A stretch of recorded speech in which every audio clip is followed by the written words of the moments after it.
It's time to head into the global arena, where the war is waged in many ways. Today we're delving into the battlefield that is cybersecurity. With us we have Janne Haldesten from Sectyne and Dr. Oleksandr Adamov from Nioguard Security Lab. He's also a senior lecturer at Blekinge Tekniska Högskola. This podcast is based on a lecture held on the 26th of April for SIG Security, and we present this episode together with SIG Security. My name is Erik Zalitis, and this is IT-säkerhetspodden. We're in English this time. So welcome, and first off, Janne, tell me a little bit about yourself. Hi there, I'm Janne Haldesten, and I've been doing cybersecurity and technical security since essentially late 90s. And I have a developer and architect background and also have a role as a board member at SIG Security. I've also been working government for a bit, and I have a keen interest in cyberspace operations. And Oleksandr, what's your background? Yeah, good day, everyone. I'm Oleksandr Adamov. I have 15 years in cybersecurity domain, initially starting my working experience in the antivirus industry, and in parallel, I was giving lectures devoted to malware analysis in my home university in Kharkiv, Ukraine. Okay, so let's enter the battlefield. Janne, in your lecture, you defined cyber as an artificial domain with undefined boundaries in a constant change. What do you mean by that?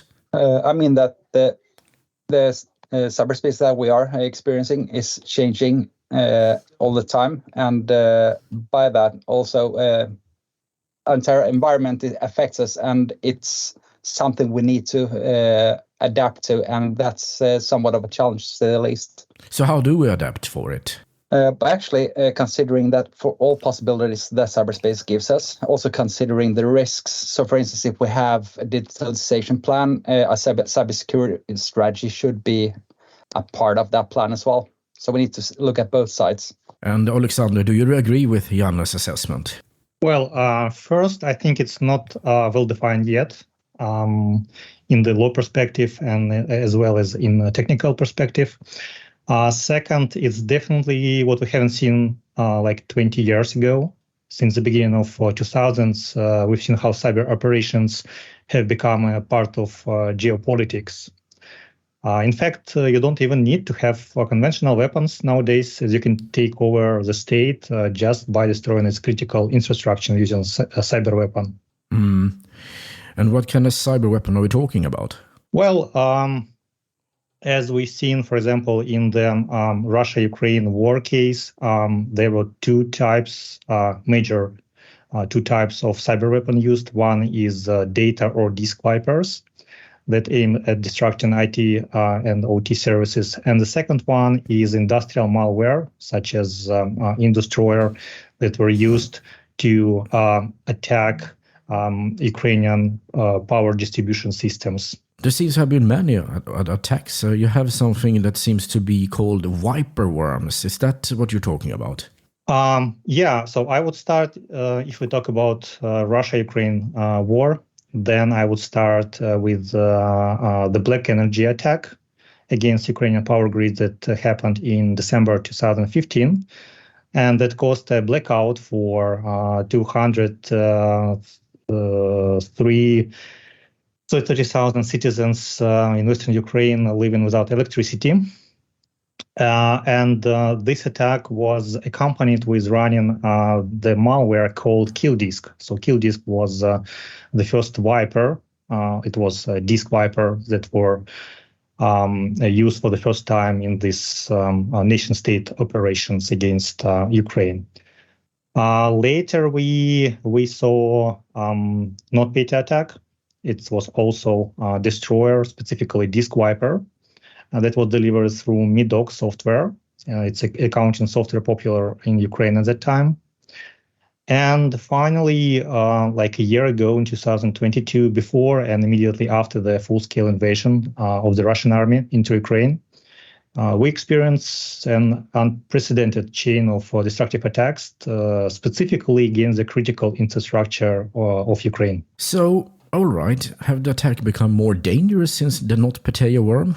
Yes, I would say they become more targeted and cyber attacks were executed nowadays to support conventional kinetic operations on land.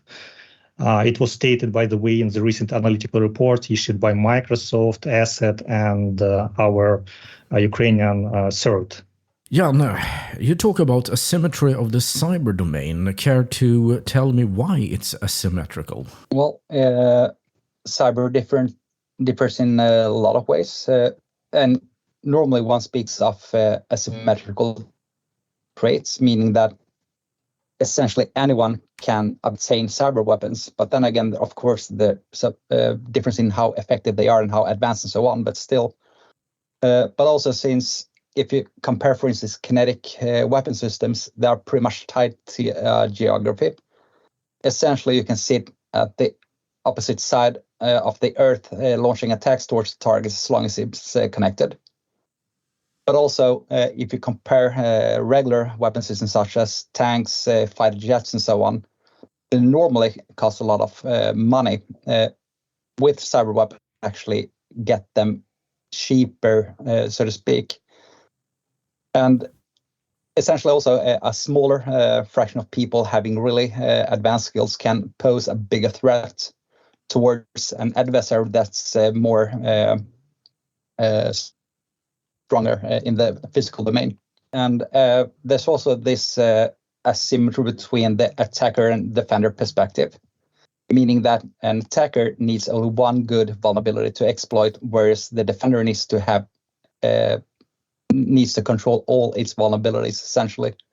So also drives an asymmetrical advantage for the benefit of the attacker. When did this become a thing, really? Well, cyber has been a concept since the Iraqi war, for instance, where printers infected with malware were sent to Saddam Hussein's staff. By that time, it wasn't really a thing, but it was pretty much until 2010 and the Stuxnet in Natanz, Iran, where actually cyber became this shifter in perspective. So these days we actually refer to cyber being a revolution in military affairs, something that has fundamentally changed people's perspective of a modern war and has been conducted. For instance, the machine gun was one thing, the atomic bomb was another. Now people are talking of cyber as being one of shifter, so to speak. I see. So let's take a deeper look on cybersecurity. Oleksandr, NotPetya is somehow connected to a company called MEDOC. How so? Well, MEDOC is a name of accounting software that was popular at the time in Ukraine, and the majority of organizations, both government and private, they use this MEDOC software. By the way, I was using as well because I own my company and I was using this, but I was lucky not to download the latest update with the backdoor. So what happened in June 2017? In fact, the attack started in April 2017, when the first version of the backdoor was delivered with one of the MEDOC update. So all these backdoors in different versions of the MEDOC were discovered by ISET researchers Anton Cherepanov and Robert Lipovsky, and then they reported this.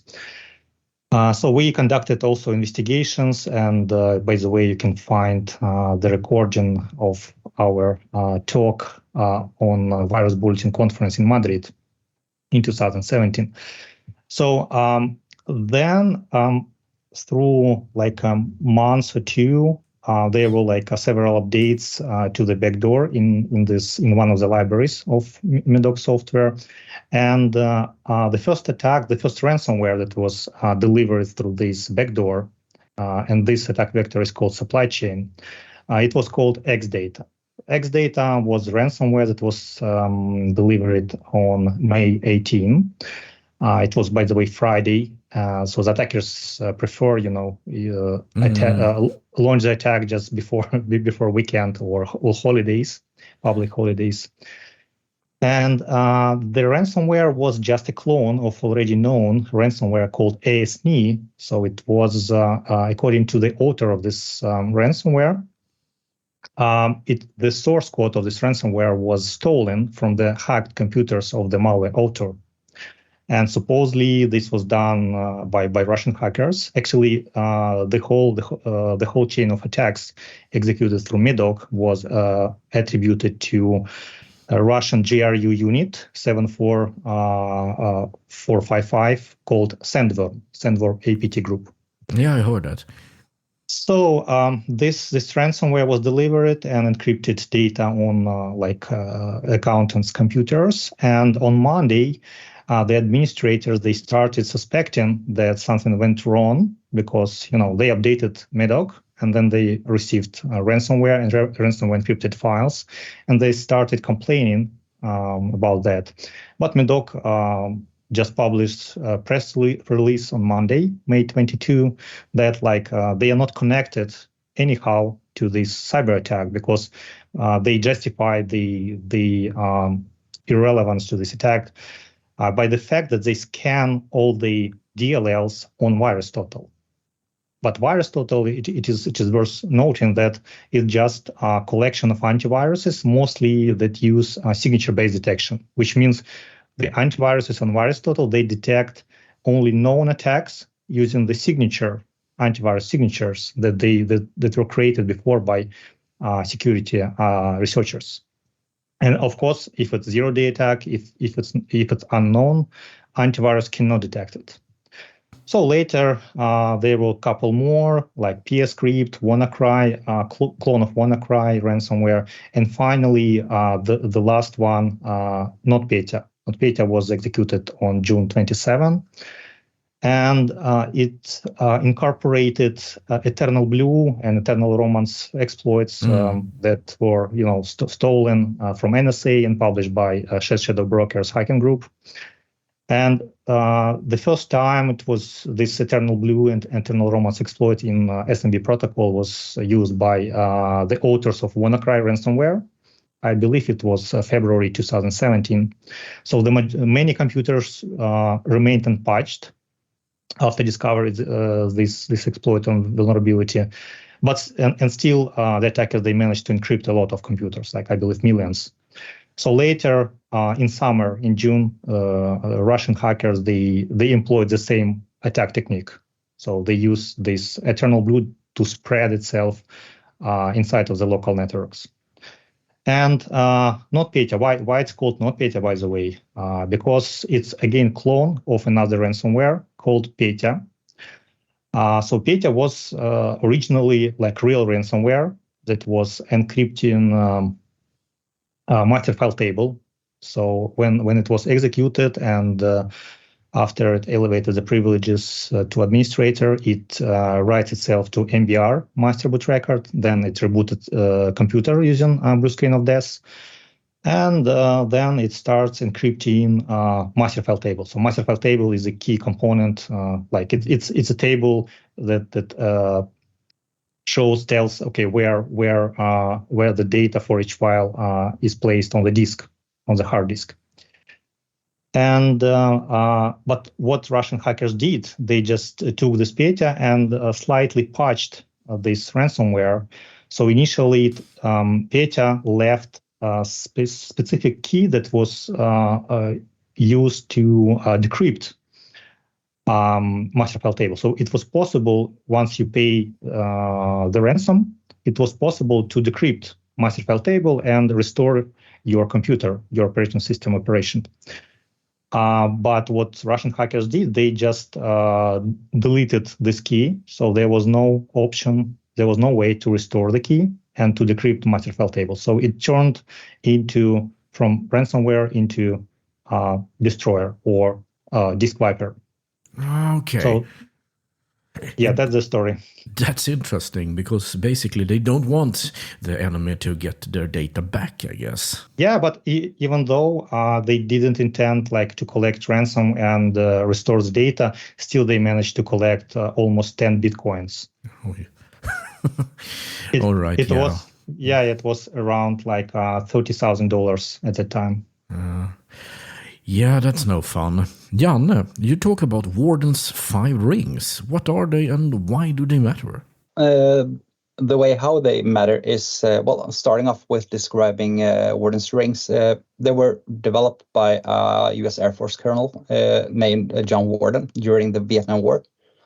And he essentially identified 5 rings that are part of each other that are these typical layers that an attacker needs to go through in order to ultimately control a country.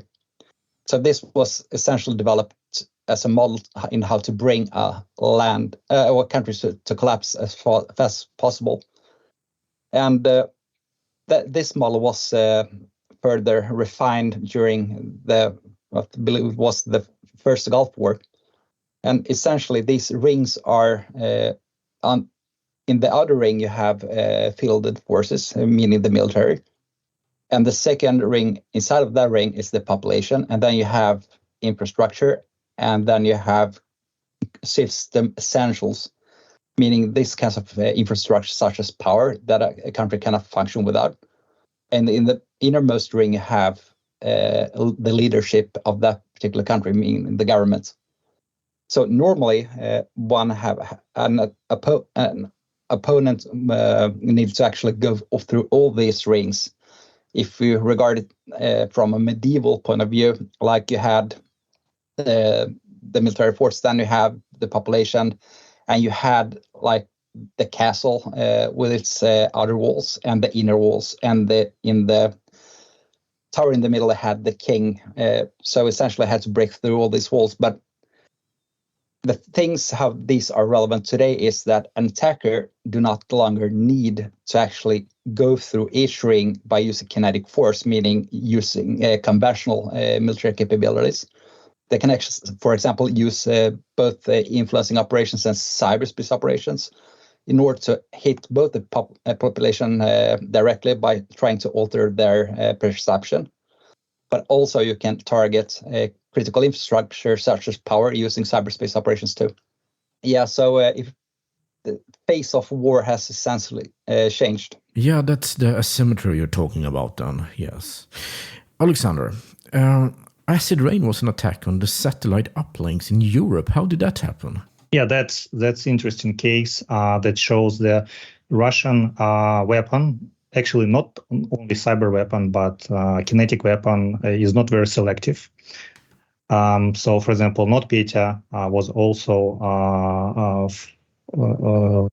found itself in Maersk, which is the logistic company in Denmark.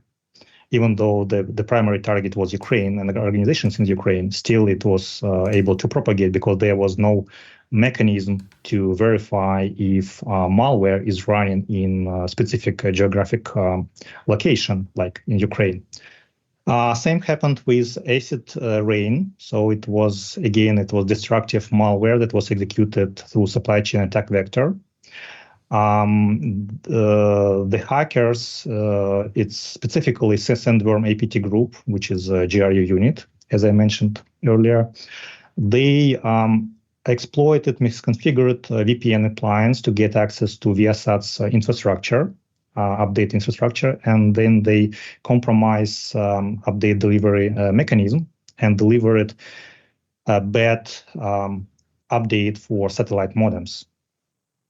So they targeted Linux and Solaris platform that the modems were running on, and in such way they managed to take down the military-grade communications in Ukraine, but also acid rain was spread through this update delivery mechanism, not only to Ukrainian militaries, but also to European countries, specifically in Germany, if I'm not mistaken, more than 5,000 wind turbines were affected because the firmware on the satellite modems were wiped by acid rain, and SCADA server couldn't connect to these wind turbines in Germany.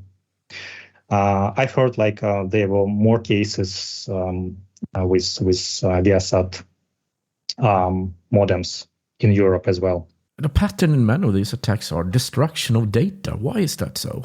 Not specifically data, but rather entire IT or OT operation technology systems. So So we need to understand that there are two types of vipers according to the MITRE matrix classification. Data vipers and disk vipers. So data vipers, they, for example, they can delete or replace the data in files. They specifically, they work in the similar way as ransomware. So they select users' files, the most valuable assets, and delete data or replace data with zeros or with random data. And the second type of vipers is called disk vipers. So these are more dangerous because disk vipers, they try to get direct access to disk partition and destroy data on disk. It can be not specifically like data stored on the disk, but rather some, for example, boot sectors like MBR, master file table, some backups of MFT or kernel loader. So it's quite dangerous. And in this case, in case of disk vipers, the target is not specifically user's data, but the whole IT system. And of course, after directly deleting data on disk, wiping some sectors, like, for example, Whispergate did. So it deleted every 199th sector on every disk. After that, so of course you cannot start your operating system, so your computer doesn't work, and this is an attack against IT infrastructure.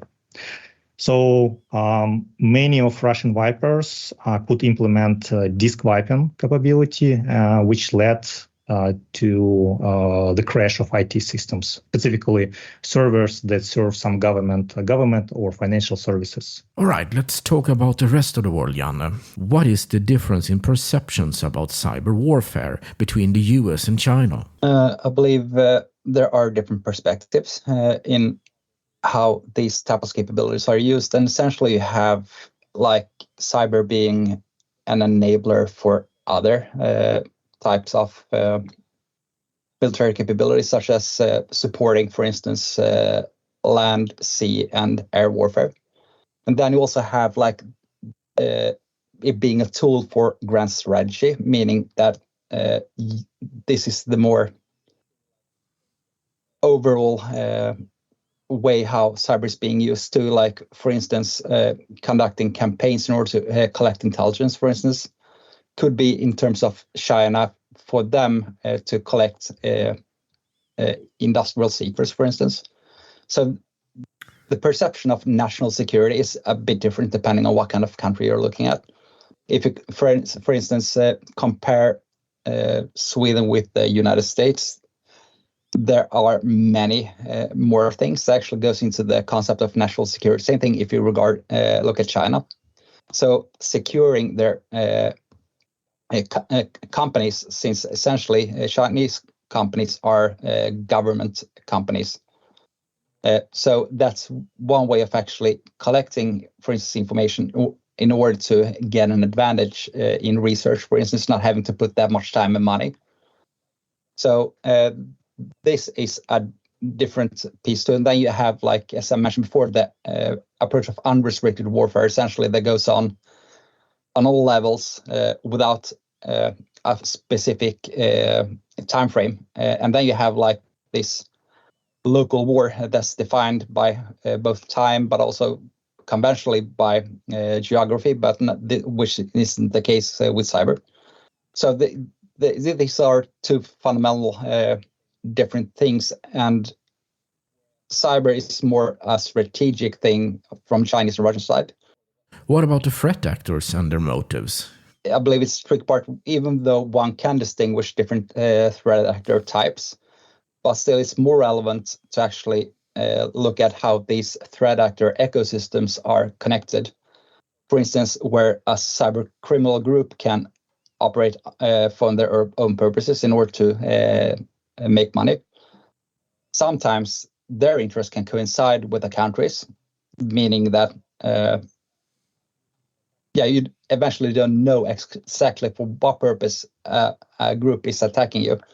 And sometimes also cyber criminals, for instance, can hire. This dynamic is interesting. Same thing with the Chinese using cyber militias. There are two sides where even if a cyber militia can act according to a country's specific instructions, but sometimes they can actually also take things into their own hands in assuming that it is the country's intent. Oleksandr, in March of 2022, a deep fake of Zelensky appeared. What's the background story with this attack, and what was its purpose? Well, in March, the Russian military hackers, specifically Sandworm, a PT group, attacked Ukrainian media at all dimensions. So not only Sandworm, but the whole military units of the Russian army. So these dimensions are cyber, information, and kinetic.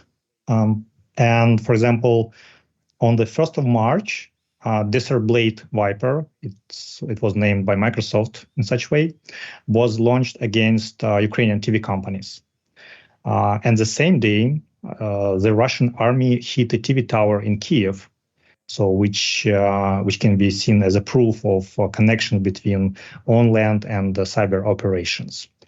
So as for the deepfake of President Zelensky, I think it was a social engineering attack with the aim to spread disinformation about Ukraine's surrender. But it was made so badly, so it was clear to everyone that it was a deepfake, and I believe everyone was laughing. The purpose, of course, was to make people believe that they have given up. Yeah, I saw the deepfake myself. It wasn't very impressive. So let's go into the future. We've seen the past and current state of affairs. What about the future? What do you say, Janne? I'm thinking we will continue to see a lot of supply chain attacks, and that's one of the areas that needs to be looked after more closely, both in terms of, for instance, if you hire a company, what kind of suppliers are they using. So that's a problem in itself, but also from a technology point of view, since you can essentially hide an implant, meaning malware, physically in quite a small space, you need to essentially X-ray all your equipment for those kinds of implants, and still you're having significant challenges in finding them. So that's one major problem. And then since everybody's talking about AI, that's another facet also that we need to be concerned about too. And Oleksandr, what do you see?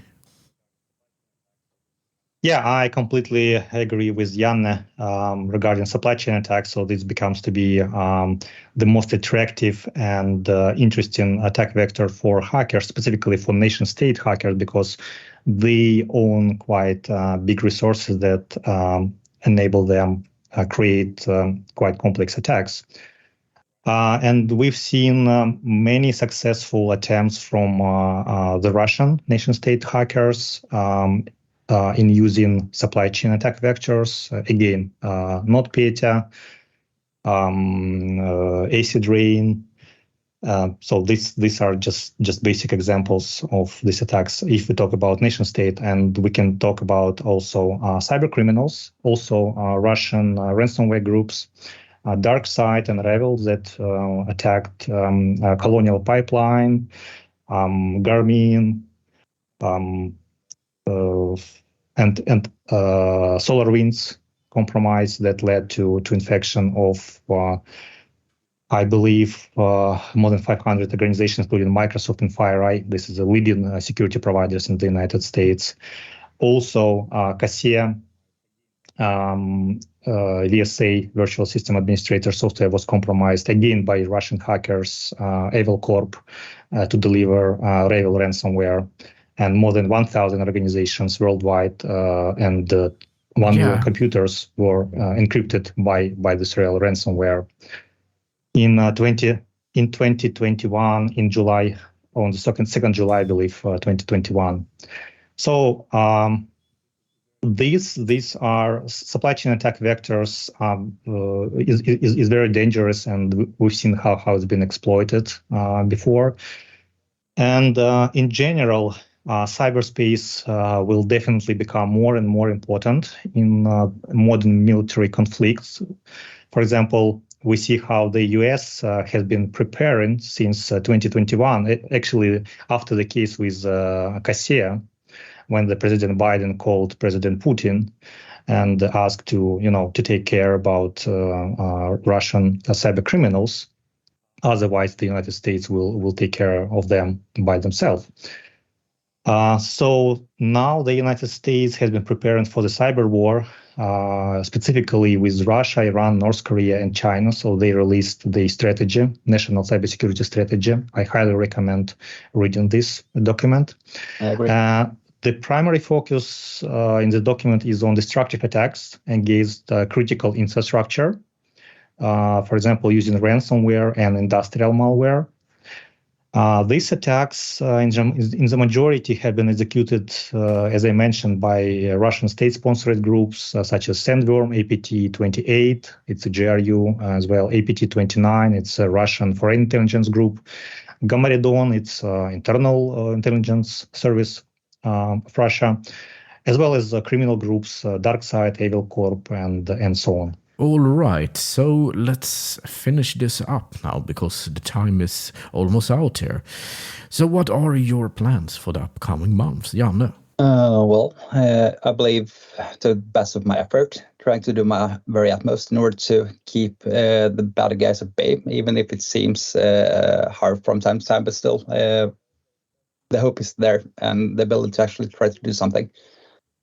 So it's both working on the operational level with different kinds of activities, but also to try to train and make things aware for other people. So these two things are what I will be doing for the coming months. All right, that sounds great. Oleksandr? Yeah, I will take an opportunity of summer vacation in the university and complete my malware analysis course published on YouTube, where I analyze Russian cyber weapons. So there are still several episodes that I plan to record and publish. Sounds great, and I wish to thank Oleksandr and Janne for your presence here. Thanks for listening.